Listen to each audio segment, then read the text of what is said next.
तो कल मैं आपको ये 3 प्रकार की ईष्णाओं के बारे में मैंने आपको बता दिया था। ये मैंने आयु के बारे में आपसे बात कर ली थी, सतयुग में आयु कितनी होती है, त्रेता में कितनी होती है, द्वापर में कितनी है, कलयुग में कितनी है। मैंने ये सब बातें आपको ऊपर बता दी थी, ठीक है? चलिए, अब अपन बात करेंगे आगे से। तो मैं आपको कल बता रहा था श्लोक स्थान जो है, जो सूत्र स्थान का एक दूसरा नाम दिया गया है। जो सूत्र स्थान, इसको सिर बोला जाता है तंत्र का। तंत्र कौन सा आपका, जो चरक संहिता, इसको अग्निवेश तंत्र बोलते हैं। और जो अग्निवेश तंत्र होता है, इसका जो सबसे श्रेष्ठ स्थान है, डेट इज आपका सूत्र स्थान। इसी का दूसरा नाम क्या है, श्लोक स्थान इसका नाम है, ठीक है? चलिए, इसके बाद बात करी थी मैंने आपको सूत्र क्या होता है, तो मैं आपको ये बात और बता देता हूँ थोड़ी सी। देखिए, सूत्र का मतलब होता है, क्या कहते हैं, जो कम अक्षरों में ज्यादा बात कह देती है। जैसे आप बचपन में एक फॉर्मूला पढ़ते थे रेक्टेंगल का, area equal area of rectangle L into B. यानी एक आपने फॉर्मूला, एक आपने बात जनरलाइज कर दी और उसको सारे न्यूमेरिकल्स में आपने अप्लाई कर दिया, ठीक? तो उसी तरीके से यहाँ पर होगा, ठीक है? तो चलिए, क्या कहते हैं, फिलहाल अपन बात करेंगे सूत्र स्थान। मैंने आपको सूत्र बता दिया, अपन बात करते हैं अनुबंध चतुष्टय की। चलिए, तो देखिए, इसमें अनुबंध चतुष्टय में क्या क्या आ जाता है, 4 चीजें आती है। पहला होता है अभिधेय, दूसरा प्रयोजन, तीसरा संबंध और चौथा अधिकारी। तो थोड़ी थोड़ी बात, इनमें से एक एक पॉइंट, एक एक लाइन, या क्या कहते हैं, एक एक वर्ड आपको पता होना चाहिए। सबसे पहले अनुबंध चतुष्टय। देखिए, चतुष्टय का मतलब क्या होता है, चार। क्या, कौन कौन से चार है, ए पी ऐसे, यानी ए से अभिधेय, पी से प्रयोजन, एस से संबंध, फिर ए से दोबारा अधिकारी, ठीक है? चलिए, मैं आपको थोड़ा सा बताता हूँ इसके बारे में। तो देखिए, ऊपर आपने देखा था, सबसे ऊपर आप देख रहे होंगे धर्म अर्थ काम मोक्ष। असल में दिख रहा होगा धर्म अर्थ काम मोक्ष। ये भी एक चतुष्टय है। इसको अपन क्या बोलते हैं, पुरुषार्थ चतुष्टय। क्या बोलते हैं इसको, पुरुषार्थ चतुष्टय। जबकि जो नीचे है, दैट इज अनुबंध चतुष्टय। तो आपको अनुबंध चतुष्टय और पुरुषार्थ चतुष्टय दोनों को डिफरेंट रखना है, दोनों में कोई कंफ्यूजन नहीं होना चाहिए। कोई अगर आपसे पुरुषार्थ चतुष्टय पूछ रहा है तो क्या है, धर्म अर्थ काम मोक्ष है। कोई अनुबंध चतुष्टय पूछ रहा है तो क्या है, अभिधेय प्रयोजन संबंध अधिकारी है, ठीक? ध्यान रखेंगे आप। जो पुरुषार्थ चतुष्टय है, अगर मैं इसमें से मोक्ष निकाल दूं, अगर पुरुषार्थ चतुष्टय में से मैं मोक्ष को माइनस कर दूं, तो क्या बन जाता है, धर्म अर्थ काम, दैट इज त्रिवर्ग। आपको ध्यान रखना है कि जब भी आप पुरुषार्थ चतुष्टय, जो कि धर्म अर्थ काम मोक्ष है, इसमें आप मोक्ष निकाल दोगे तो क्या बन जाता है, धर्म अर्थ काम बन जाता है, जिसको आप त्रिवर्ग बोलते हैं। कुछ इस तरीके से हम पढ़ते हुए चलेंगे, जिससे जो पुरानी चीजें हैं, जो पिछली चीजें हैं, उनको अपन याद करते हुए चलेंगे। अब देखिए, नीचे आते हैं अनुबंध चतुष्टय। तो क्या है, A P S A. Sir, इनका मतलब और बता दीजिए। देखिए, सबसे पहले अभिधेय। तो देखिए, अभिधेय के अंदर 3 चीजें आती हैं, हेतु और दोष और द्रव्य। कौन कौन सी चीजें आती हैं, हेतु, दोष, द्रव्य। हेतु, दोष, द्रव्य, ये क्या होते हैं, कल मैं आपको बहुत डिटेल में बता चुका हूँ। हेतु का मतलब क्या होता है, निदान या कारण, जिसके कारण जो डिसीज है वो जनरेट हुई है। दोष आपको पता ही है, द्रव्य यानी कोई भी पदार्थ हो सकता है, जिसमें क्या कहते हैं, सॉलिड, लिक्विड, गैस, कोई भी आइटम आ सकता है। और हेतु दोष द्रव्य का एक नाम और आता है, दैट इज स्कंद त्रय। तो आपको ध्यान रखना है, अभिधि के अंदर क्या आता है, स्कंद त्रय आता है, जिसमें अपन हेतु की, दोष या द्रव्य की बातें करते हैं। नंबर 2, प्रयोजन। प्रयोजन किसका प्रयोजन, यहाँ पर आयुर्वेद की प्रयोजन की बात नहीं हो रही, यहाँ पर आयुर्वेद तंत्र की प्रयोजन की बात हो रही है। यानी यहाँ पर जो आपका आयुर्वेद तंत्र आपकी बुक है, इस पूरी बुक की बात हो रही है कि इसका प्रयोजन क्या है। देखिए, आप भी जानते हैं कि जो हमारी बुक है, या जो भी हमारा क्या कहते हैं शास्त्र है, ये किस लिए है, कि जो हमारे मनुष्य हैं, जितने भी ह्यूमन बींग्स हैं, इनका कल्याण हो। कल्याण इन द सेंस, इनको कोई व्याधि ना हो, ये ठीक बने रहे, ये स्वस्थ बने रहे, इसलिए हमारा शस्त्र, हमारा तंत्र आया। अब ये तंत्र आया, वो हमको स्वस्थ रखना चाहता है। और स्वस्थ रखने के लिए क्या होना चाहिए, देखिए, हमारे अंदर रोग की उत्पत्ति क्या होती है, जब हमारी धातुओं में डिसबैलेंस होता है। जब हमारी धातुएं तो बहुत ज्यादा बढ़ जाती है, बहुत ज्यादा घट जाती है, तब हमारे अंदर रोग की उत्पत्ति होती है। यानी हमको कुछ ऐसा करना है जिससे हमारे शरीर की जो धातु है, वो ना तो बढ़े ना तो घटे, यानी एक बैलेंस कंडीशन बैठी बनी रहे। हमको कुछ ऐसा प्रोसीजर करके देना है, दैट इज धातु साम्य क्रिया, ठीक है? यानी हमारी धातु, या रस हो, रक्त हो, मांस हो, मेद हो, कोई भी धातु हो, अगर वो घटेगी या बढ़ेगी तो दिक्कत होगी।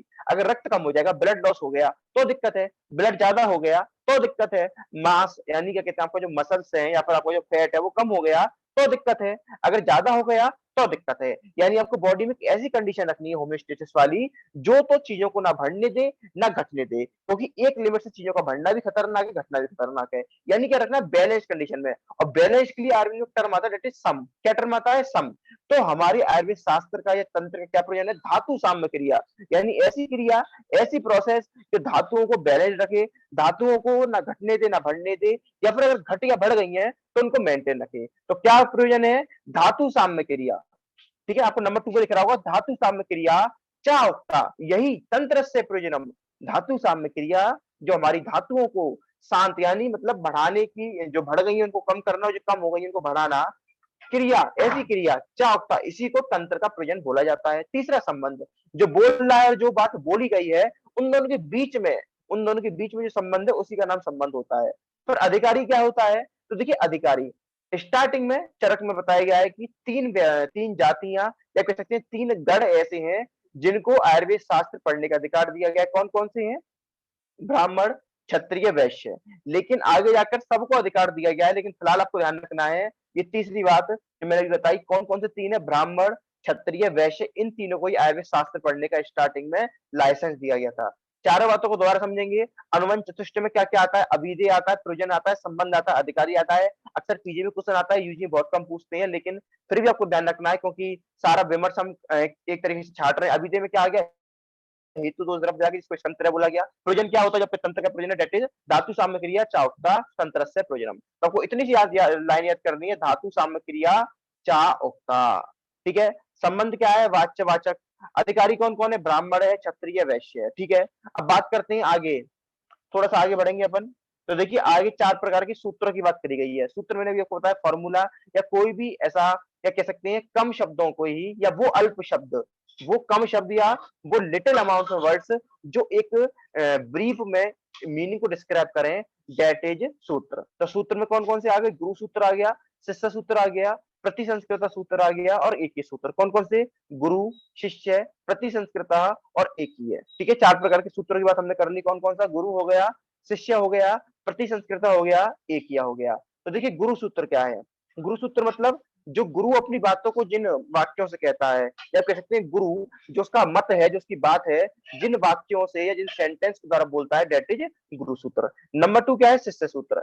देखिए शिष्य सूत्र में क्या है? जैसे गुरु सूत्र ने जो बात बोल दिया, कह सकते हैं गुरु ने जो बात बोल दी, उसके बाद शिष्य को जो कंफ्यूजन हुआ उसको दूर करने के लिए जो बोला गया, दैट इज शिष्य सूत्र। दोबारा सुनेंगे एक बार। जैसे मैं भी आपको पढ़ा रहा हूँ, दैट इज गुरु सूत्र। ठीक है। मैं आपका गुरु हूँ, मैं आपको पढ़ा रहा हूँ, दैट इज गुरु सूत्र। मेरे पढ़ाने के बाद आपको कोई कंफ्यूजन हुआ, आपको कोई डाउट हुआ और आपने उस कंफ्यूजन को मेरे से पूछा, दैट इज शिष्य सूत्र। यानी मेरे समझाने के बाद आपको जो डाउट हो रहा है, फिर आप वो डाउट का डिस्कशन कर रहे हैं, दैट इज शिष्य सूत्र। यानी शिष्य सूत्र क्या होता है? गुरु के उपदेश के बाद, या कह सकते हैं गुरु के समझाने के बाद शिष्य जिस सूत्र के द्वारा अपनी कंफ्यूजन को या कह सकते हैं अपनी शंकाओं को दूर करता है, दैट इज शिष्य सूत्र। प्रतिसंस्कृत सूत्र क्या होता है? जो प्रतिसंस्कृत द्वारा बोला जाता है या कहा जाता है। अब सर प्रतिसंस्कृत क्या होता है? देखिए प्रतिसंस्कृत मतलब एक तरीके से एडिटर जो मॉडिफाई करता है। जैसे अगर बात करें अग्निवेश तंत्र की, तो इसके प्रतिसंस्कृत कौन है? चरक है। यानी जो अग्निवेश तंत्र ने बात बोली, जैसे फॉर एग्जाम्पल अभी मैं आपको पढ़ा रहा हूँ, कल को आप हो सकता है अपने जूनियर्स को पढ़ाएं, आपके जूनियर्स फिर अपने जूनियर्स को पढ़ाएं। तो जैसे मैंने बोला कोई बात, फिर आप उसको अपने जूनियर्स को बोलेंगे, तो मेरे बोलने से आपने सुना, फिर आपने वही बात कहीं और जाकर बोल दी। लेकिन आपने बात तो मेरी सुनकर बोली, लेकिन कुछ ना कुछ चेंज हो जाएगा, कुछ ना कुछ चेंज हो जाएगा। जैसे क्या हुआ, मैंने आपको एक मिठाई का डिब्बा दिया, मैंने बोला तुम खा लेना और पीछे फिर और जूनियर्स को पास ऑन कर देना।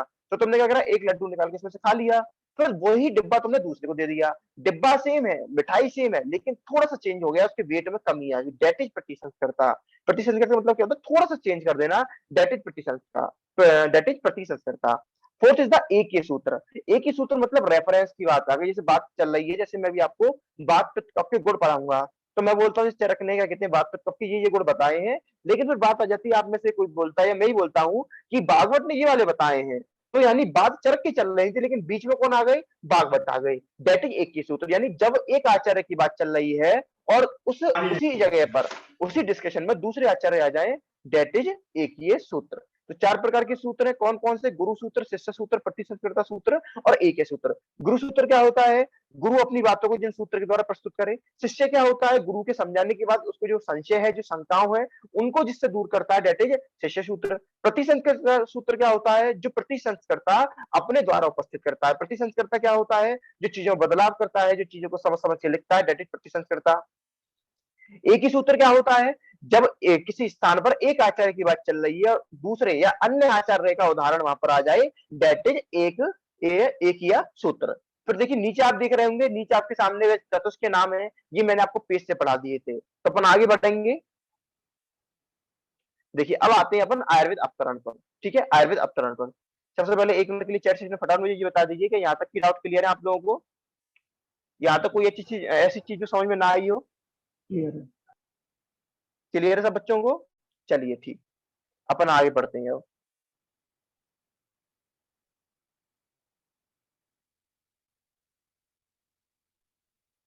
देखिए अब बात करेंगे अपन आयुर्वेद के अवतरण की।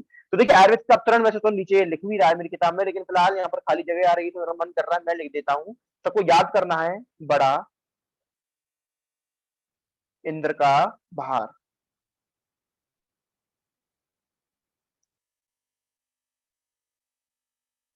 इसको मैं डिकोड कर देता हूँ। चलिए, तो बी से क्या होता है आपको पता ही है, ब्रह्मा जी है।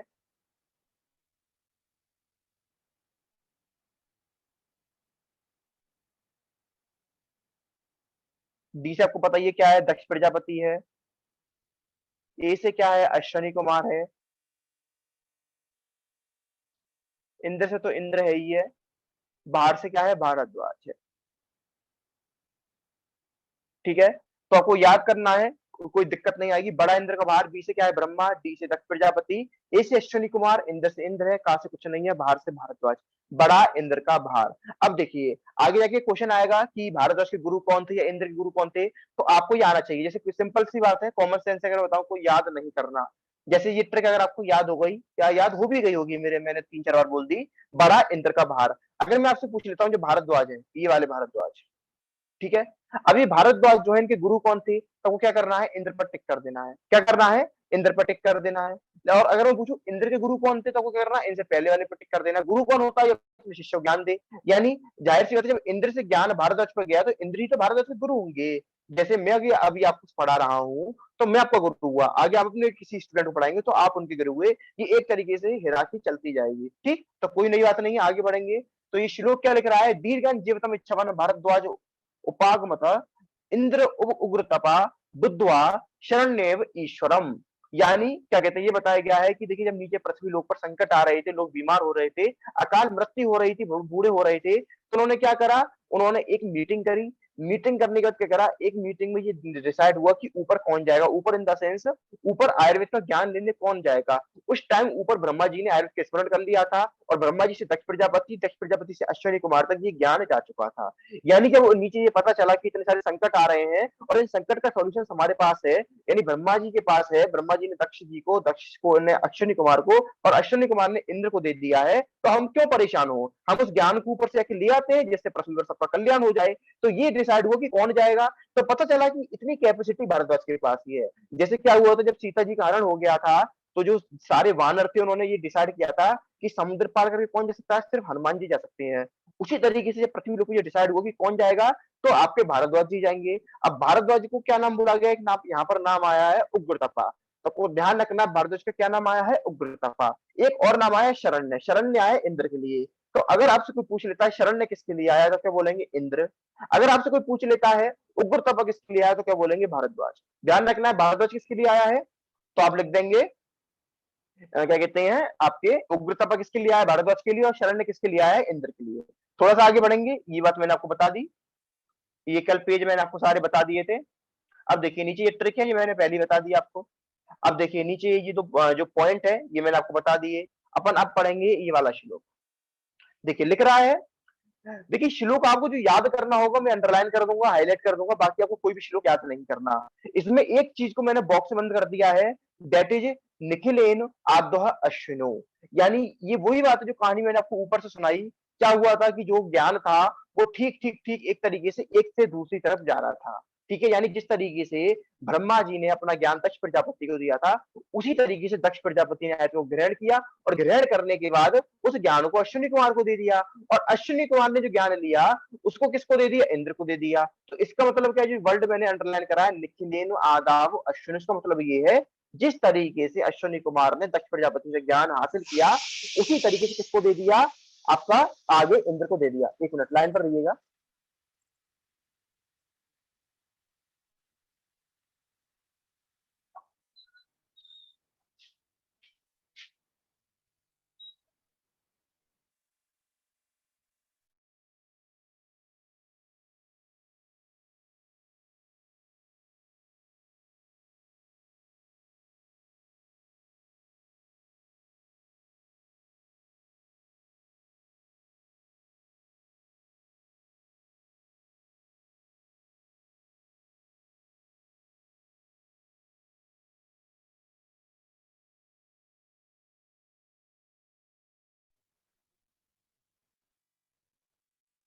Sorry for disturbance.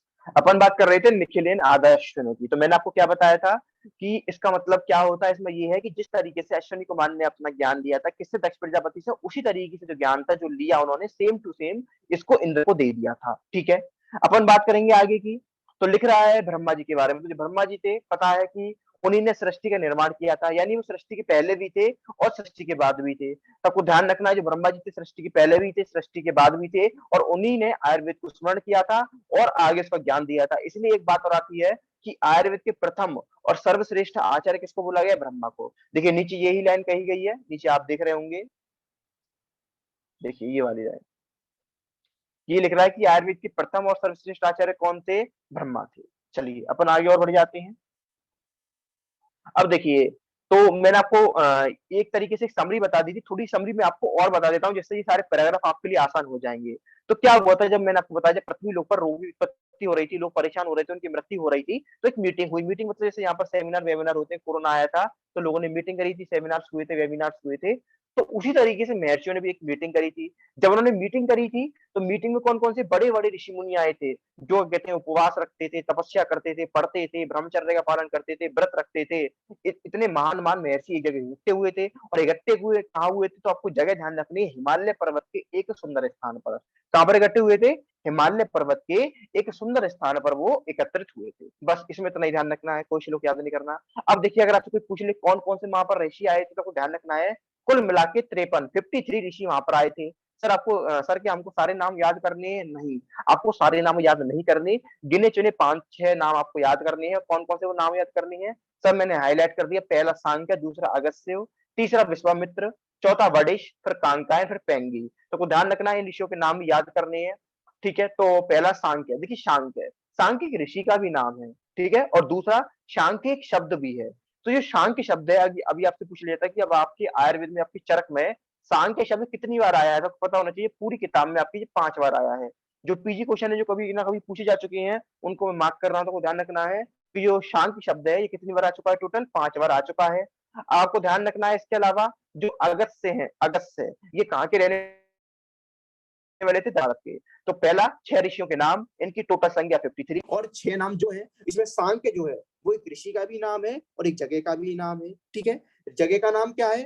तो सॉरी, एक ऋषि का नाम है और एक शब्द भी है, और शब्द कितनी बार आया है संहिता में? 5 बार आया है। ठीक है, दूसरा जो अगस्त्य थे ये कहाँ से थे? दक्षिण भारत से थे। ठीक है, अपन आगे बढ़ेंगे थोड़ा सा। अब देखिए, देखिए ये बात मैंने आपको बता दी थी, अगर आपको ध्यान हो थोड़ी सी तो। देखिए धर्म अर्थ काम मोक्ष, इनको क्या बोला जाता है? पुरुषार्थ चतुष्टय बोला जाता है। क्या बोला जाता है? पुरुषार्थ चतुष्टय इनको बोला जाता है। अगर इसमें से मोक्ष को बताते तो क्या हो जाता है? धर्म अर्थ काम, जिसको त्रिवर्ग अपन ने बोल दिया था। अब देखिए इसमें एक बात है, इसको मैंने सिंप्लीफाई करके ब्लू पेन से लिख दिया है। यानी अगर आपको धर्म अर्थ काम और मोक्ष चाहिए तो आपके पास आरोग्य होना चाहिए, तभी आप इनकी प्राप्ति कर सकते हैं। समझेंगे, थोड़ा और शॉर्ट करता हूं मैं आपके लिए। धर्म अर्थ काम मोक्ष अगर आपको चाहिए तो आपके पास आरोग्य, मतलब आप हेल्थी होने चाहिए, स्वस्थ होने चाहिए। आप खुद देखिए, अगर आप स्वस्थ नहीं है, क्या आप धर्म की प्राप्ति कर पाएंगे?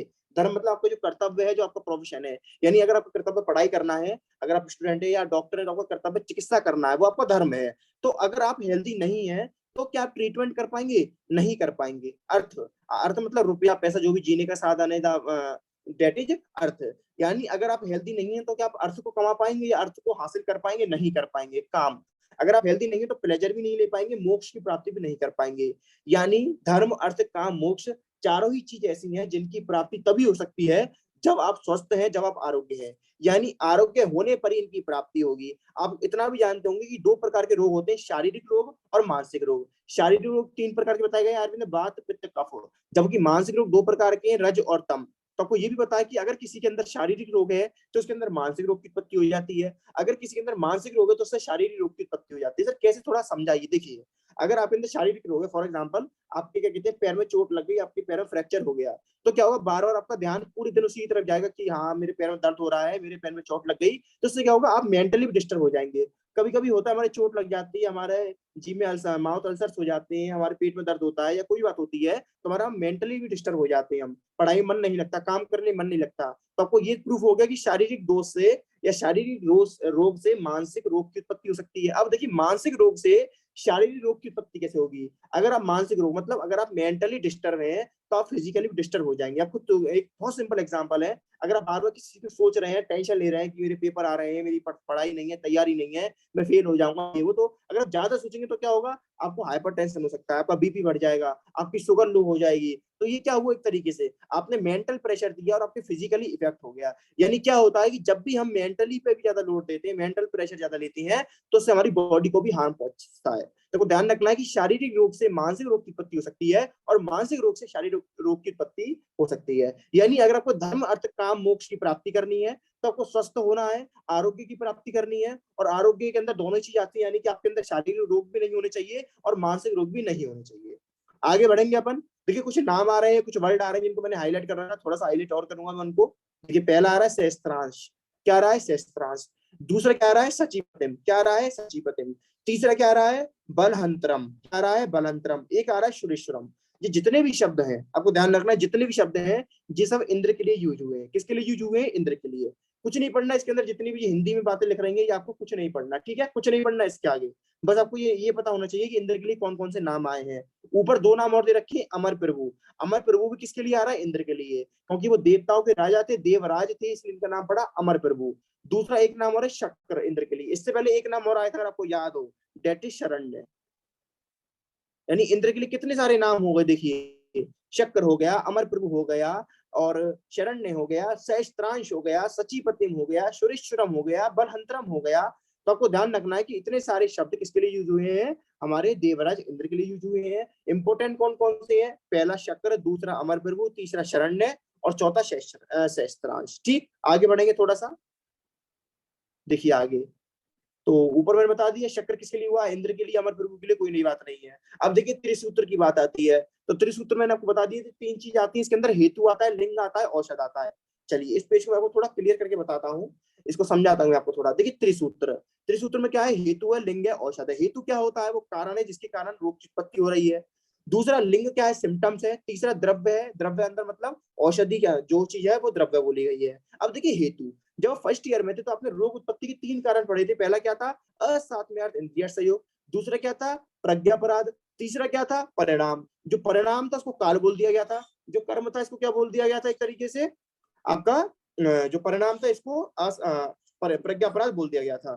ठीक है, एक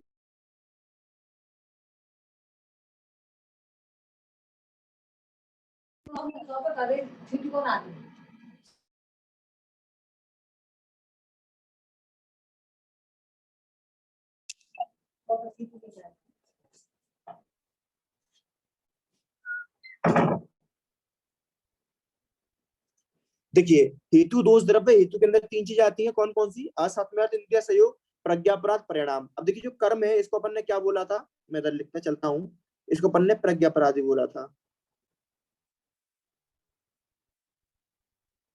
ठीक है, जो काल था इसको अपन ने परिणाम भी बोला था।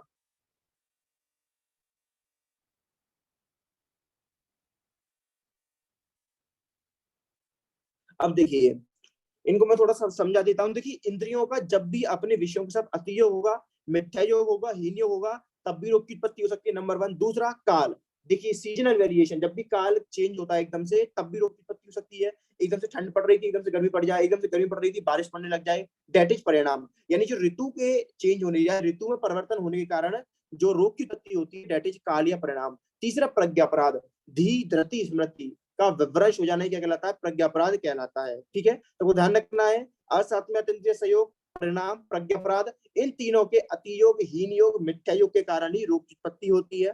ठीक है, फिर आता है लिंग। लिंग के अंदर क्या आ जाता है, सिम्टम्स आ जाता है। अब जो सिम्टम्स है क्या आप कह सकते हैं, जो लिंग है, ठीक है। अब देखिए सिम्टम्स बेसिकली, तो ये आपकी काफी एक डिटेल में टॉपिक है, बेसिकली रोग निदान में पढ़ते हैं, या फिर अपन जब निदान स्थान पढ़ेंगे तो उसमें देखेंगे। फिलहाल जितना इंपॉर्टेंट होता जा रहा है बताता जा रहा हूँ। द्रव्य औषधि, इसकी बात अभी करेंगे। सबसे पहले ऊपर श्लोक पर आते हैं, लिख रहा है हेतु लिंग औषधम ज्ञानम स्वस्थ आतुर परायणम।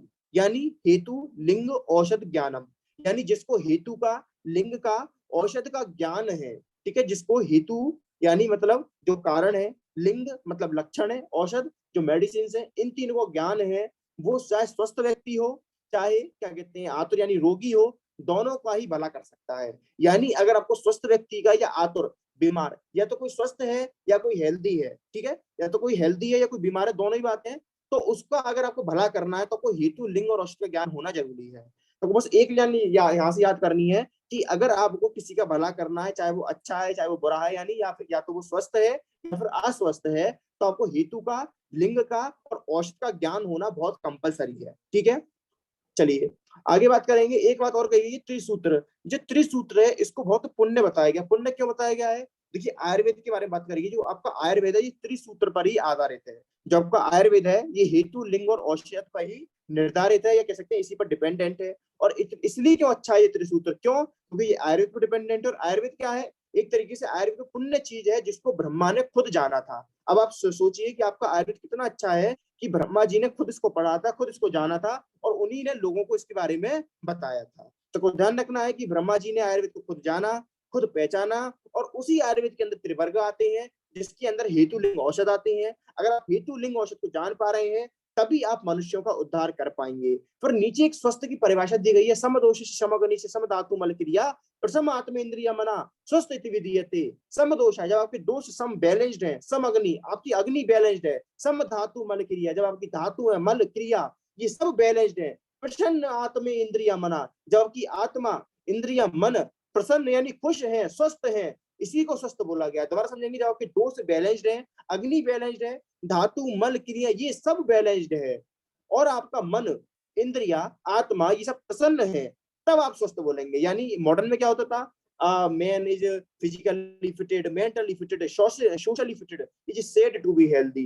हेल्दी कब बोलेंगे? कोई मेंटली, फिजिकली, सोशली सब तरीके से फिट है तभी अपन उसको हेल्दी बोलते हैं। ये नहीं शारीरिक तौर पर तो वो हेल्दी है, लेकिन मेंटली डिस्टर्ब है तो अब उसको हेल्दी नहीं बोलेंगे। वही बात यहाँ पर कही है कि जब आपके दोष, अग्नि, धातु, मल, क्रिया बैलेंस्ड है, आपकी आत्मा, इंद्रिय, मन सब प्रसन्न है, तभी आप उसको हेल्दी या स्वस्थ बोलेंगे। और किसने जो डेफिनेशन दी है? ये सुश्रुत ने डेफिनेशन दी है। थोड़ा सा नीचे आएंगे अपन, श्लोक की बात मैंने आपको डिटेल बता दी जो यहाँ से काम काम का था। अब देखिए इसमें काफी सारी बातें लिख रही हैं, कुछ बातें तो नोट्स में लिख दी आपको। देखिए त्रिस्कंध हेतु दोष द्रव्य होता है, आगे मैंने नोट्स में लिख दी है, नहीं पढ़ना यहाँ से। त्रिस्थूल क्या होता है? वात पित्त कफ होता है, नहीं पढ़ना, इसमें कंजस्टेड था इसलिए मैंने उस पेज का यूज किया है। त्रिविध ज्ञान क्या होता है? आप्तोपदेश, प्रत्यक्ष, अनुमान। आपको सबको पता है कि शुरू के 3 प्रमाण जो है आप्तोपदेश, प्रत्यक्ष, अनुमान, इनका प्रयोग ही त्रिविध ज्ञान में आता है। चतुर्विध में क्या ऐड हो जाता है? यहाँ पर युक्ति ऐड हो जाता है। ठीक है, आपको ध्यान रखना है, चतुर्विध में यहाँ पर युक्ति ऐड हो जाता है और त्रिविध में आप्तोपदेश, प्रत्यक्ष और अनुमान रहता है। त्रिदंड में क्या है? सत्व, आत्मा, शरीर है, कोई नई बात नहीं है। त्रिपस्तंभ में क्या है? आहार, निद्रा, ब्रह्मचर्य है, यहाँ पर भी कोई नई बात नहीं है। बात करेंगे अपन, हमने ये बात कर ली, परिणाम की बात कर ली, असात्म्यात इंद्रिय संयोग की बात कर ली, प्रज्ञापराध की बात कर ली। अपन बात करेंगे अब परिणाम की। देखिए परिणाम, परिणाम मतलब क्या मैंने बताया था आपको? परिणाम का मतलब बताया था, कुछ रोग ऐसे होते हैं जो समय की वजह से उत्पन्न होते हैं, एकदम से सीजनल वेरिएशन हो गया, ऋतु में परिवर्तन हो गया, उसके कारण रोग की उत्पत्ति होती है, डेट इज परिणाम कर रोग। अब देखिए परिणाम रोग, कुछ रोग ऐसे होते हैं जो स्वाभाविक होते हैं, नेचुरल होते हैं, उनको रोका नहीं जा सकता। जैसे मृत्यु है, death, death is a natural phenomena, उसको आप नहीं रोक सकते। जरा, बुढ़ापा इज ए नेचुरल फिनोमिना, भूख, प्यास ये सब नेचुरल है, इनको आप नहीं रोक सकते। किसी को भूख लग रही है तो दवाई नहीं दे सकते इसको कि ये दवाई खा लो तुम्हारी भूख मिट जाएगी, तुम्हें खाना नहीं खाना पड़ेगा। तो प्यास लग रही है, दवाई खा लो, क्या कहते हैं, तो पानी कभी नहीं पीना पड़ेगा, तुम ये दवाई खा लो कभी तुम्हारी मृत्यु नहीं होगी, ये तुम दवाई खा लो कभी बूढ़े नहीं होगे। हाँ, कुछ लिमिट तक, कुछ एक्सटेंट तक तुम चीजों को रोक सकते हो, लेकिन ये नहीं कि उसको बंद ही कर दोगे, बूढ़ा नहीं होने दोगे, मरने नहीं दोगे, खाना नहीं खाने दोगे, ऐसा आप नहीं कर सकते। तो 2 रोग ऐसे बताए गए हैं परिणाम के अंदर, जरा और मृत्यु, जिनका नाम है स्वाभाविक रोग। पीजी में क्वेश्चन आता है कि आचार्य शारंगधर ने कौन कौन से 2 रोग ऐसे बताए हैं जो स्वाभाविक हैं, कौन कौन से हैं वो? जरा और मृत्यु। तो नीचे मैंने नोट डाउन कर दिया है, स्वाभाविक रोग में सा से मतलब है शारंगधर। क्या मतलब है यहाँ से? शारंगधर। तो यानी ये 2 रोग ऐसे हैं, कौन कौन से? जरा और मृत्यु, जो स्वाभाविक है यानी नेचुरली होती हैं, इसमें किसी व्यक्ति का कोई रोल नहीं होता, या इसको नहीं रोका जा सकता, दैट इज परिणाम के कारण। और किसने बताया? शारंगधर ने बताया। अब देखिए प्रज्ञापराध में क्या होता है? धी, धृति, स्मृति, भ्रंश होता है, बता चुका हूं। लिंग के अंदर 5 चीज आती है, पूर्व रूप आता है, रूप आता है, उप से, अनुप से, संप्राप्ति आता है। डिटेल में बात करेंगे निदान स्थान में। ठीक, द्रव्य के अंदर देखिए 3 प्रकार के औषध होते हैं, दोष शामक, दोष प्रकोपक, स्वस्थ हितकारी। पहले बता चुका हूं, कुछ औषधियां ऐसी होती हैं जो दोष को शांत कर देती हैं, कुछ ऐसी होती हैं जो दोष को बढ़ा देती हैं, कुछ ऐसी होती हैं जो हेल्थ के लिए अच्छी होती हैं। दोष शामक में बताया, किसी का पित्त बढ़ गया, अमल की दे दो, दोष घट जाएगा। दोष प्रकोपक, किसी का क्या कहते हैं पित्त बढ़ रहा है, आपने भल्ला तक दे दिया, वो उष्ण होता है, गर्म होता है और पित्त को बढ़ा देगा, डेट इज दोष प्रकोपक। स्वास्थ्य के लिए हितकारी, आप किसी को दूध पिला रहे हैं, च्यवनप्राश का सेवन करा रहे हैं, मूसली का सेवन करा रहे हैं, आंवला का सेवन करा रहे हैं, डेट इज स्वस्थ हितकारी, यानी रसायन है वो जो आपके लिए बेनिफिट है, जरूरी नहीं बीमार आदमी रहे, हर कोई इसको ले सकता है, डेट इज स्वस्थ हित। तो ध्यान रखना है, दोष शामक जो दोषों का शमन करे अगर दोष बढ़ गए, दोष प्रकोपक जो दोष को बढ़ा दें, स्वस्थ हितकारी जो आपके स्वास्थ्य के लिए लाभदायक हो। आगे की बात करेंगे, तो ये चार्ट भी हमारा हो चुका था, अगर आपको ध्यान हो, कल मैंने बता दिया, तो ओवरराइटिंग इसके ऊपर हो रहा है। अब देखिए यहाँ बात करेंगे तो ऊपर कुछ नहीं है, इसमें कुछ नहीं है, देखिए इसमें कुछ नहीं है, अभी इसमें कुछ नहीं पढ़ना आपको। देखिए इसका मतलब मैं आपको बता देता हूँ इसका मतलब सेम वही है कि जो ज्ञान आयुर्वेद का ज्ञान पास हो रहा था ब्रह्मा से दक्ष, दक्ष से अश्वनी, अश्वनी से इंद्र, इस ज्ञान में ना तो कुछ अधिक बताया जा रहा था ना कुछ कम बताया जा रहा था, यानी जैसा ज्ञान ऊपर से आ रहा था वैसे ज्ञान पास ऑन कर दिया जा रहा था। फॉर एग्जाम्पल मैंने आपको मिठाई का डिब्बा दिया, आपने कुछ नहीं खाया, आपने आगे दे दिया, उसने कुछ नहीं खाया ऐसे दे दिया, यानी विदाउट एडिशन और without deleting the things are passing as it is। ठीक है, जो चीजें थी वो ऐसे की ऐसे आगे बढ़ा दी जा रही थी। आगे बात करेंगे, अगला टॉपिक डेट इज शठ पदार्थ। क्या है अगला टॉपिक? शठ पदार्थ। सब चीजें आप देख रहे होंगे पहले पेपर की आ रही है, यानी पदार्थ विज्ञान की फर्स्ट पेपर की सारी बातें आ रही है। 6 पदार्थ पदार्थ विज्ञान में पढ़ते आ रहे थे, कौन कौन से थे? सामान्य, विशेष, गुण, द्रव्य, कर्म, समवाय। तो मैंने बताया था सामान्य, विशेष, गुण, द्रव्य, कर्म, समवाय जी किसके अकॉर्डिंग है? ये आपका आचार्य चरक के अकॉर्डिंग है। आचार्य अगर अपन वैशेषिक दर्शन के अकॉर्डिंग बात करें तो क्या हो जाता है? द्रव्य, गुण, कर्म, सामान्य, विशेष, समवाय। मैं दोनों बता देता हूँ आपको। जैसे ये वाला तो आपके सामने लिख ही रहा है, ये वाला तो आपके सामने लिख ही रहा है, द्रव्य गुण क्या कहते हैं, सामान्य, विशेष, गुण, द्रव्य, कर्म, समवाय। अगर मुझे वैशिष्ट का जानना है, चलिए मैं थोड़ी मस्ती आप लोगों के साथ कर लेता हूँ, आप लोगों से पूछ लेता हूँ, मैं व्हाइट बोर्ड शेयर करता हूँ।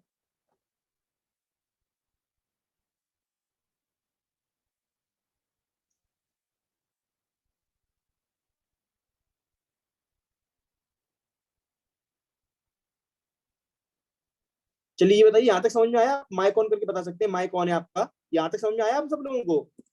Yes sir.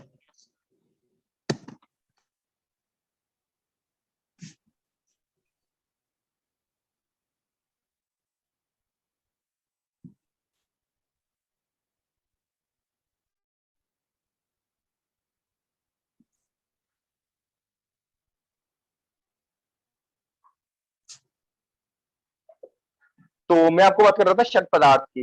तो 6 पदार्थ कौन कौन से होते हैं, कोई बताएगा मुझे अकॉर्डिंग टू चरक? सामान्य, विशेष, गुण, द्रव्य, कर्म, समवाय। समवाय।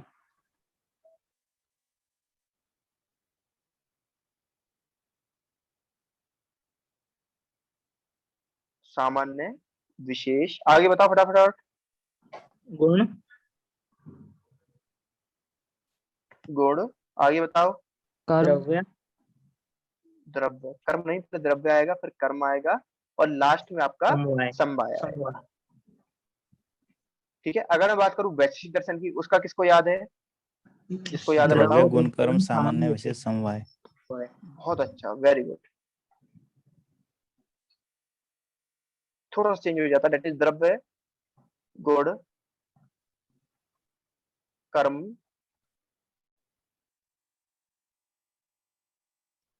सामान्य, विशेष, समवाय। यानी देखिए, मैंने आपको याद भी कराया था कि जो हमारे चरक थे वो कैसे थे? साधारण व्यक्ति थे, सामान्य व्यक्ति थे, इसलिए सामान्य पहले आता है, जहां जहां सामान्य रहेगा विशेष उसके साथ ही चल देगा उसके पीछे, तो सामान्य विशेष यहाँ पर आगे आ गया था। इसके बाद मैंने आपको बताया था कि जो चरक थे काफी गुणकारी थे, काफी गुण थे, उनके अंदर क्वालिटीज थी, तो उसके बाद गुण आ जाता है और फिर द्रव्य, कर्म, समवाय लास्ट में आ जाते हैं। जबकि जो वैश्विक थे इसमें सीधा है द्रव्य, गुण, कर्म, सामान्य, विशेष, समवाय। सबको ध्यान रखना है, वैश्विक वाला याद करना है, द्रव्य, गुण, कर्म, सामान्य, समवाय। फिर क्या करना है? चरक के लिए क्या करना है? समवाय को सबसे आगे ले आना है, जहां समवाय होगा वहां विशेष आ जाएगा, तो समवाय सामान्य विशेष, सॉरी समवाय विशेष नहीं, सामान्य विशेष सबसे आगे आ जाएंगे। और जो हमारे चरक थे काफी गुणकारी व्यक्ति थे, तो गुण उनके पीछे पीछे आ जाएगा। तो सामान्य, विशेष, गुण, द्रव्य, कर्म, समवाय, ये चरक का है। वैश्विक का क्या है? द्रव्य, गुण, कर्म, सामान्य, विशेष, समवाय। चलिए अब मैं आपको लगी हाथ एक बात और बता देता हूं। तो आप मुझे ये बताइए, सामान्य था और जो विशेष है,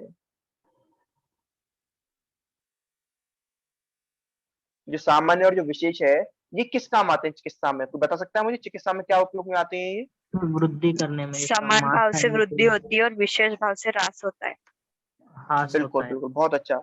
सामान्य क्या करता है, वृद्धि करता है। कोई शरीर में कोई क्षय हो गया है, कहीं पर धातु क्षय हो गया, किसी भी धातु की कमी हो गई है, तो अपन किसका प्रयोग करते हैं, सामान्य का प्रयोग करते हैं। और अगर कोई धातु की, दोष की, गुणों की वृद्धि हो रही है तो उसके क्षय के लिए क्या करते हैं अपन, विशेष का प्रयोग करते हैं। यानी विशेष से क्या होता है, क्षय होता है।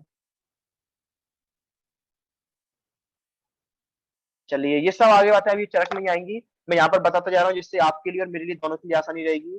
ठीक है, चलिए अपन बात करते हैं, बैक टू स्क्रीन आते हैं अपन।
देखिए, तो यहाँ तक हमारी बात हो गई थी, मैंने आपको ये लिखकर बता दी थी चरक के अनुसार क्या है। यहाँ पर देखिए नीचे भी दे रखा है, चरक के अनुसार वैश्वीकरण ने विषयी माने हैं, लेकिन किसका अंतर है, सिर्फ सीक्वेंस का अंतर है।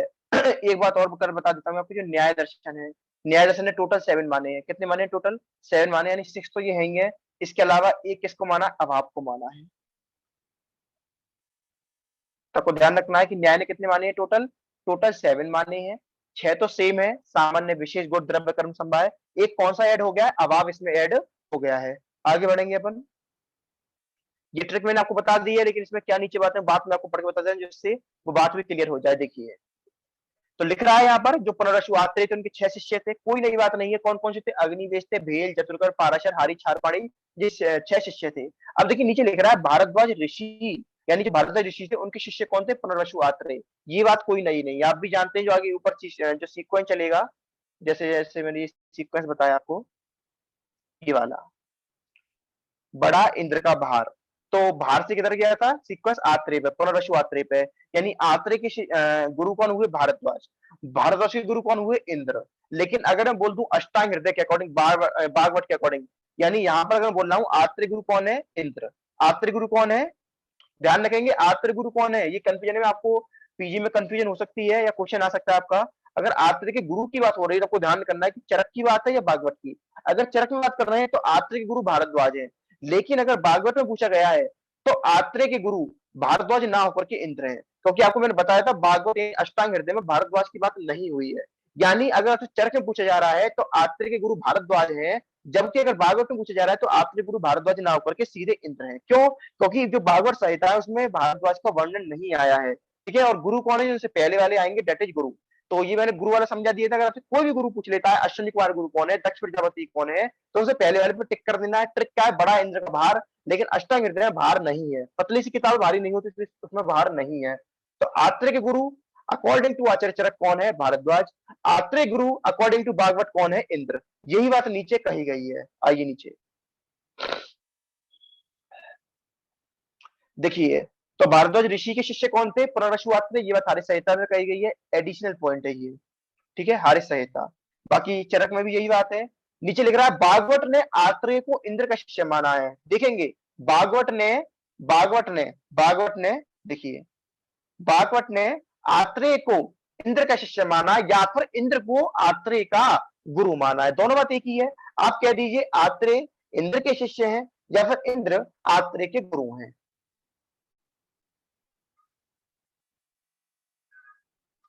तो देखिए एक बात और हुई है यहाँ पर नीचे।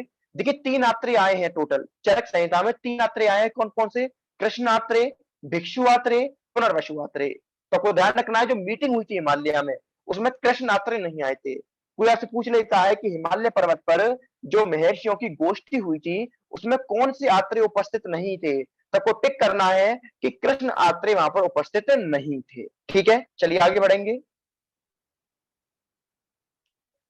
कुछ रेफरेंस की बात आई है, चरक सूत्र 1 में क्या क्या आया है और चरक सूत्र 30 में क्या क्या आया है। देखिए, चरक सूत्र 1 में आयुर्वेद की परिभाषा आई है, आयु की परिभाषा आई है और आयुर्वेद तंत्र का प्रयोजन आया है। लेकिन आयुर्वेद का प्रयोजन कहाँ आया है? चरक सूत्र 30 में। तो आपको ध्यान रखना है, तंत्र का प्रयोजन कहाँ है? चरक सूत्र 1 में है। लेकिन आयुर्वेद का प्रयोजन कहाँ है? चरक सूत्र 30 में है। आयु और आयुर्वेद दोनों की परिभाषा चरक सूत्र 1 में है। ठीक है, चलिए आगे बात करेंगे। ये हेडिंग आई है अग्निवेश आदि के तंत्र को निर्माण को ध्यान रखना। इसमें 6 शिष्य थे। कौन कौन से? अग्निवेश थे, भेद थे, जतुर्कर थे, पाराशर थे, हारित थे, चारपाणी थे। ठीक, टोटल 6 थे। इन 6 में सबसे ज्यादा बुद्धिमान कौन थे? अग्निवेश थे। जो अग्निवेश इतने बुद्धिमान थे तो उन्होंने अपने आप जो तंत्र था उसका निर्माण किया, यानी अग्निवेश ने अग्निवेश तंत्र की निर्माण करी, जिसको भविष्य में या क्या कहते हैं वर्तमान काल में चरक संहिता के नाम से जानते हैं। तो को ध्यान रखना है कि सबसे बुद्धिमान कौन थे? अग्निवेश थे। हालांकि जो पुनर्वसु आत्रेय थे, पुनर्वसु आत्रेय के 6 शिष्य थे। पुनर्वसु आत्रेय को भगवान पुनर्वसु आत्रेय भी बोला गया है। तो जो भगवान पुनर्वसु आत्रेय थे उनके लिए 6 शिष्य समान थे। जैसे गुरु के लिए सारे शिष्य, सारे बच्चे एक समान होते हैं, उसी तरीके से भगवान पुनर्वसु आत्रेय के लिए सारे शिष्य एक समान थे। वो ये नहीं देखते थे कौन होशियार है कौन क्या है, लेकिन वो सबसे ज्यादा बुद्धिमान थे। बुद्धिमान क्या थे? होता है ना कोई स्टूडेंट एक्स्ट्राऑर्डिनरी रहता है, जैसे आप में से कोई है, कोई अच्छा पढ़ता है, कोई बुरा पढ़ता है। इसका मतलब ये नहीं है कि मैं किसी बच्चे को कम पढ़ा रहा हूँ, किसी को ज्यादा पढ़ा रहा हूँ, मैं किसी से पार्शियलिटी नहीं कर रहा। लेकिन नेचुरली होता है, कोई बच्चा ज्यादा मेहनत करता है, कोई बच्चे की क्रेनियल कैपेसिटी ज्यादा होती है, जिस कारण वो अच्छा पढ़ लेता है। तो वही बात अग्निवेश में थी। अग्निवेश होशियार थे, जिस कारण उन्होंने अपने एक सेपरेट तंत्र का निर्माण बहुत जल्दी कर लिया, जो आगे जाके चरक संहिता के नाम से जाना गया। हालांकि भेल संहिता भी आती है, हारित संहिता भी है, लेकिन सबसे ज्यादा प्रचलन में कौन सी है? चरक संहिता। ठीक है, तो ये आगे के श्लोक में भी कुछ ज्यादा विशेष नहीं है। अब देखिए, लिख रहा है आयुर्वेद तंत्र का सर्वत्र स्वागत। कुछ नहीं है इसमें, सब कुछ कहानियां हैं, एक बार रीड कर लेंगे, कोई नई बात नहीं है, कोई क्वेश्चन इनसे नहीं पूछा जाता। अब देखिए ये श्लोक है, लिख रहा है क्या कहते हैं इसमें, देखिए कुछ 8 देवताओं के नाम आए। कौन कौन से हैं? बुद्धि, सिद्धि, स्मृति, मेधा, धृति, कीर्ति, क्षमा, दया। देखिए श्लोक है ये, बुद्धि, सिद्धि, स्मृति, मेधा, धृति, कीर्ति, क्षमा, दया। ये आपको 8 नाम याद करने हैं। क्या करना है? TMR, तू मुझे रट, इनको रट लेना है, इन 8 देवताओं के नाम को। कौन कौन से? बुद्धि, सिद्धि, स्मृति, मेधा, धृति, कीर्ति, क्षमा, दया। 2-3 दिन याद करेंगे, बुद्धि, सिद्धि, स्मृति, मेधा, धृति, कीर्ति, क्षमा, दया। दोबारा बोलेंगे, बुद्धि, सिद्धि, स्मृति, मेधा, धृति, कीर्ति, क्षमा, दया।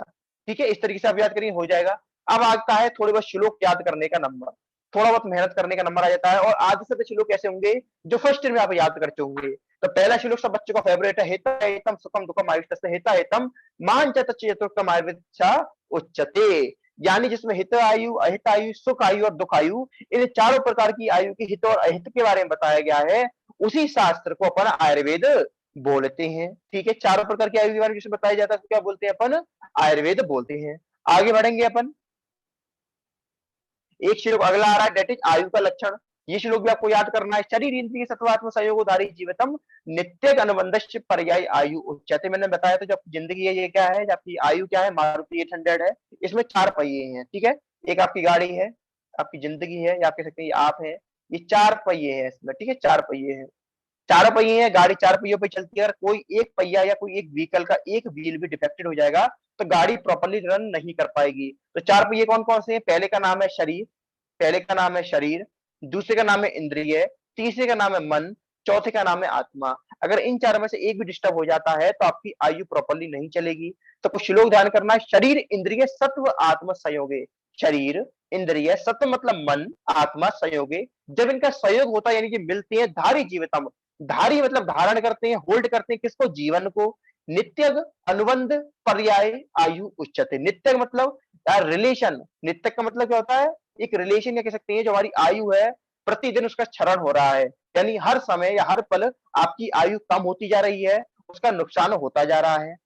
दूसरा अनुबंध, अनुबंध का मतलब क्या होता है? आयु का संबंध, यानी the relation between physical body from their soul, यानी आत्मा का शरीर के साथ जो गठबंधन है, जो संबंध है, डेट इज अनुबंध।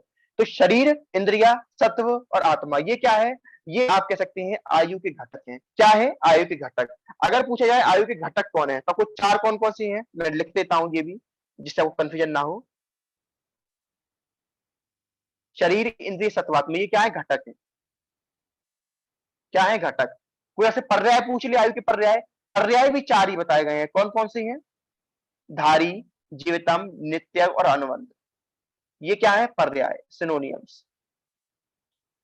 तो घटक याद होने चाहिए, पर्याय याद होने चाहिए, पूरा श्लोक याद होना चाहिए, कंफ्यूजन नहीं होनी चाहिए। घटक में पर्याय नहीं करोगे, पर्याय में घटक नहीं करोगे, हालांकि दोनों ही 4 है लेकिन बहुत फर्क है। घटक मतलब जिनसे मिलकर के आयु बनी है, और पर्याय मतलब आयु को इन नामों से भी बोल सकते हैं। धारी मतलब धारण करके रखती है, होल्ड करके रखती है।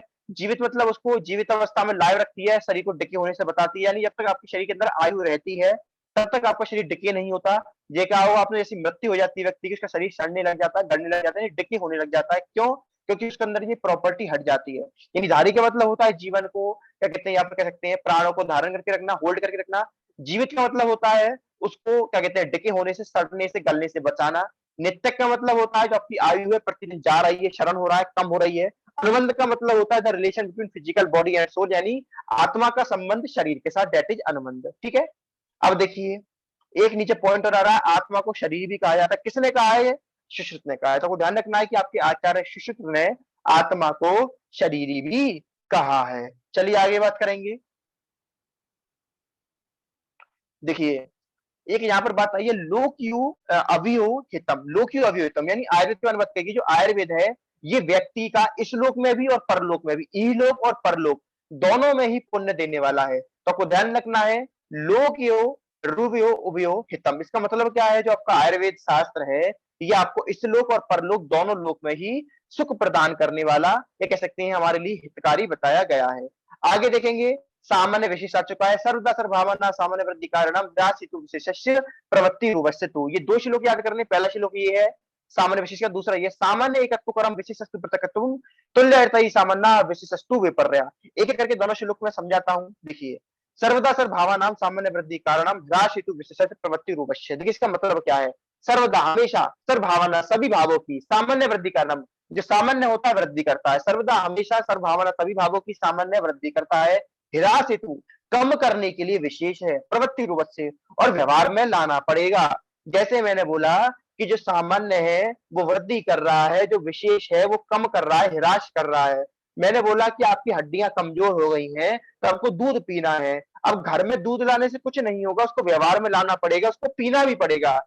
यानी अगर आपके अंदर मांस का क्षय हो गया, यानी मांस कम हो गया है और आपको मांस बढ़ाना है, तो मांस को देखने से कुछ नहीं होगा, उसको व्यवहार में लाना होगा, उसको खाना होगा। अगर आप मोटे हो गए हैं, आपको वर्क कहते हैं वजन कम करना है, फिट होना है, तो सिर्फ जिम में जाने से कुछ नहीं होगा, आपको वर्कआउट करना पड़ेगा। प्रवृत्ति रूप से का मतलब क्या होता है? व्यवहार में लाना पड़ेगा, इन्वॉल्वमेंट करनी पड़ेगी, क्रिया करनी पड़ेगी, दैट इज प्रवृत्ति रूप से। यानी सामान्य से हमेशा भावों की वृद्धि हो रही है और विशेष से हमेशा क्षय हो रहा है। कब होगा ये काम? जब आप उसको व्यवहार में लाएंगे, जब उसको प्रयोग करोगे। अब सामान्य भी 3 प्रकार का है, विशेष भी 3 प्रकार का है। तो कौन कौन से सामान्य है? द्रव्य सामान्य, गुण सामान्य, कर्म सामान्य। इसी तरीके से विशेष भी 3 प्रकार का है, द्रव्य विशेष, गुण विशेष, कर्म विशेष।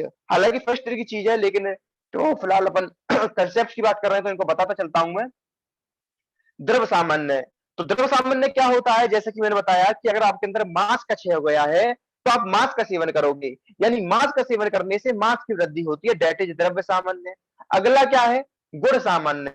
तो गुण सामान्य क्या है? अगर आप मधुर गुड़ का सेवन करेंगे, स्निग्ध आइटम लेंगे, यानी चिकन आइटम लेंगे, शीतल आइटम लेंगे, तो अपने अंदर कफ की वृद्धि होगी। कफ की वृद्धि से मतलब शुक्र की वृद्धि होगी, ओज की वृद्धि होगी। यानी किसी के अंदर शुक्र का क्षय हो गया है, ओज का क्षय हो गया है, तो क्या कराएंगे अपन? दूध घी का सेवन कराते हैं। मैंने आपको बताया था दूध घी को उत्तम रसायन बताया गया है, उत्तम वाजीकरण बोला गया है। आगे जाके पढ़ेंगे, नित्य क्षीर गिरतम सेवनात् उत्तम रसायनाम।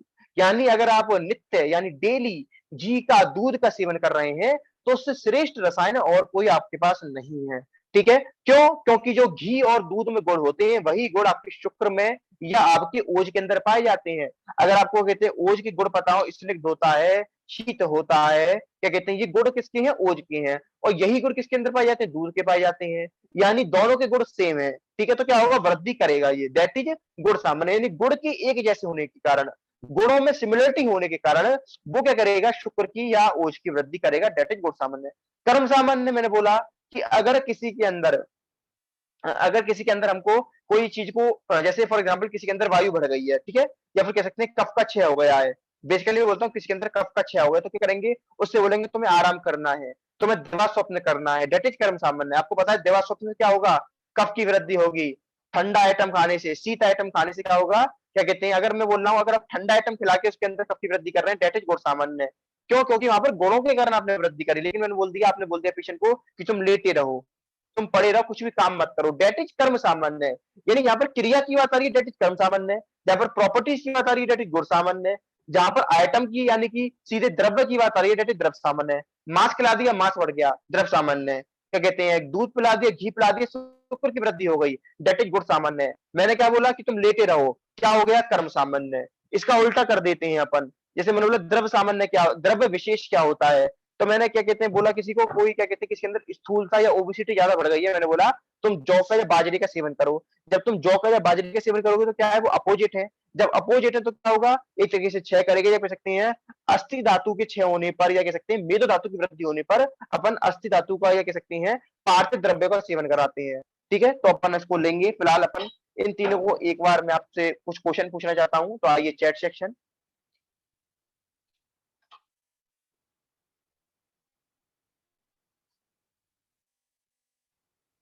आप लोग अपना माइक ओपन करके मुझे बताइए कि अगर क्या कहते हैं मैं किसी के अंदर शीतल पदार्थों का या स्निग्ध पदार्थों का सेवन करके अगर क्या कहते हैं मैं शुक्र को बढ़ा रहा हूं, तो वो कौन सा सामान्य है, द्रव्य सामान्य है, गुण सामान्य है, या कर्म सामान्य है? द्रव्य गुण गुण सामान्य।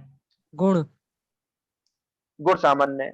इतना इजी है। आपको ध्यान रखना है कि यहाँ पर मैं गुणों की वजह से क्या कहते हैं मैंने वृद्धि करवाई शुक्र की, दैट इज गुण सामान्य है। अब मैं बोल रहा हूँ क्या कहते हैं किसी के अंदर मैंने क्या कराया, रात्रि जागरण कराया। जब मैंने रात्रि जागरण कराया तो क्या हुआ, वात का कर्म कर्म सामान्य। बिल्कुल आप बात सही बोल रहे हैं, लेकिन पहले पूरा क्वेश्चन सुन लीजिए। मैं यहाँ पर थोड़ा क्वेश्चन ट्विस्ट कर रहा हूँ। क्वेश्चन मेरा ये है कि जब मैं किसी के अंदर क्या कहते हैं दिवा स्वप्न कराता हूँ, तो उससे कफ की वृद्धि होती है या वात की वृद्धि होती है? दिवा स्वप्न से कफ की वृद्धि की वृद्धि होती है। कफ की वृद्धि होती है। अगर किसी को मैं रात्रि जागरण करा रहा हूँ तो उससे कफ की वृद्धि होगी या वात की वृद्धि होगी? वात की का वृद्धि प्रकोप। वात की वृद्धि या वात का प्रकोप होगा, बिल्कुल सही। यानी अगर मैंने किसी को दिवा स्वप्न कराया तो कफ की वृद्धि हो गई, किसी को रात्रि जागरण कराया तो वात की वृद्धि होगी। इसमें कुछ रटने का नहीं है, क्योंकि बताया गया है अगर आप स्थिरता लाएंगे, शरीर में स्टेबिलिटी देंगे, तो क्या होता है आपके अंदर कफ की वृद्धि होती है। और अगर आप शरीर के अंदर मूवमेंट ज्यादा कराएंगे, चल की उत्पन्न करेंगे, तो उसके अंदर वात की वृद्धि होती है। ये यहाँ तक हमारा क्लियर है। यानी अगर मैं किसी कोई ओबीज है, कोई अति स्थूल है, तो अपन क्या करते हैं उसको कर्म कराते हैं। कर्म कराने के बाद अपन क्या करते हैं, और जिससे कर्म कराएंगे तो क्या होगा, उसके अंदर मूवमेंट होगा। जब मूवमेंट होगा तो कफ का क्षय होगा और वात की वृद्धि होगी। ठीक है, तो अपन ये काम कराएंगे। तो आज के लिए आपका काम क्या है, जितने भी श्लोक याद करना है, सामान्य विशेष का दोनों श्लोक याद करना है। आज सामान्य विशेष पूरा नहीं हो पाएगा, थोड़ा सा इसके बारे में बात और बच रही है, तो अपन कल सामान्य विशेष कंटिन्यू करेंगे। आज के लिए इतना ही रखेंगे। कल की क्लास की टाइमिंग या तो रात तक, नहीं तो कल सुबह तक बता दी जाएंगी। कोशिश करूंगा कल 2 क्लासेस आपकी हो जाए। आपके लिए अच्छा है, थोड़ा कोर्स टाइम से हो जाएगा, सबको रिवीजन के लिए समय मिल जाएगा, आप खुद से भी चरक को पढ़ पाएंगे। काफी ब्रॉड है चरक।